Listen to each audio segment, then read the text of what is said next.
What if the most mysterious and sacred object in the Bible has been preserved in Ethiopia for more than 3,000 years?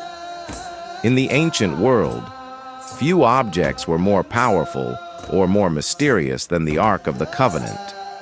The Bible describes the Ark as a sacred chest containing the tablets of the covenant between God and Israel. But according to an ancient Ethiopian tradition, the Ark did not remain in Jerusalem. It was brought to Ethiopia. And the story begins with one of the most famous women in Ethiopian history. Her name was Makeda, the Queen of Sheba. According to Ethiopian tradition, Queen Makeda traveled from Ethiopia to Jerusalem after hearing about the wisdom and greatness of King Solomon. She came to test his wisdom. But during her visit, she was amazed by Solomon's knowledge, his kingdom, and the worship of God in Jerusalem. According to the Ethiopian tradition recorded in the Kebra Nagast, Makeda eventually returned to Ethiopia, and she was pregnant with a son. His name was Menelik. Ethiopian tradition identifies Menelik as the son of Queen Makeda and King Solomon. Years later, Menelik traveled to Jerusalem to meet his father. Solomon welcomed him and wanted Menelik to remain in Jerusalem. But Menelik eventually decided to return to Ethiopia, and this is where the story takes an extraordinary turn. According to the Kebra Nagast, Menelik and his companions left Jerusalem carrying something far more precious than gold. They carried the Ark of the Covenant. But how could the Ark have left Jerusalem?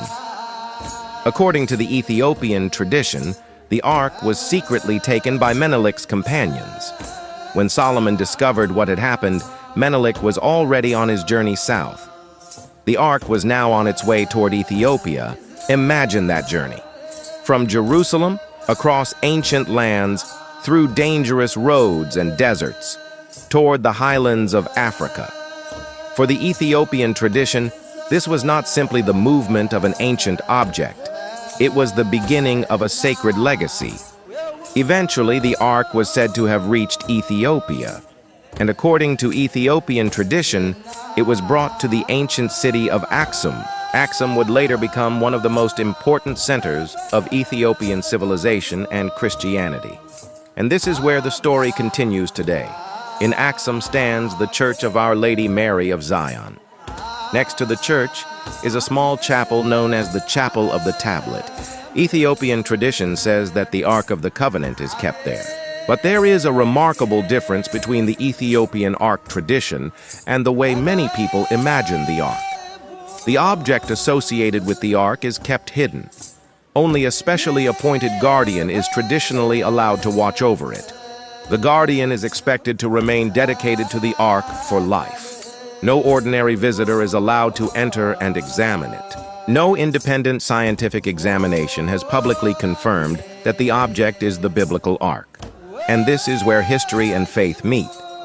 The story of the Ark in Ethiopia is strongly connected to the Kebra Nagast, an important medieval Ethiopian text. The Kebra Nagast tells the story of Solomon, the Queen of Sheba, Menelik, and the transfer of the Ark to Ethiopia. For Ethiopian Christians, this tradition has enormous religious and cultural importance. But historians make an important distinction. There is currently no universally accepted archaeological evidence proving that the biblical Ark was physically transported from Jerusalem to Ethiopia. The Bible itself does not describe the Ark being taken to Ethiopia. And the exact fate of the biblical Ark remains one of history's greatest mysteries. Some theories suggest that the Ark may have been destroyed. Others suggest that it may have been hidden. And another tradition says that it survived and was eventually brought to Ethiopia. But there is something fascinating about the Ethiopian tradition. The Ark is not simply a story from the distant past. The idea of the Ark is deeply connected to Ethiopian Orthodox Christianity. In Ethiopian Orthodox churches, the tablet is a sacred object representing the tablets of the covenant. The tablet is kept in the innermost sacred area of the church. During major religious celebrations, especially Timkat, replicas of the sacred tablets are carried in procession. For believers, this connects the worship of today with the ancient covenant. So, is the Ark really in Aksum? We cannot prove it scientifically, But we also cannot simply ignore the enormous historical and religious importance of the tradition. For centuries, Ethiopia has preserved a unique story connecting Jerusalem, King Solomon, Queen Makeda, Menelik, Aksum, and the Ark of the Covenant. Whether you see the story as sacred tradition, historical memory, or one of the world's greatest mysteries, one question remains. If the Ark of the Covenant really survived and came to Ethiopia, could it still be hidden in Aksum today? What do you believe? Is the Ark truly in Ethiopia? Or is the real Ark still lost somewhere in the ancient world? Let me know your thoughts in the comments. And if you want to discover more mysteries from Ethiopian history, subscribe for the next story.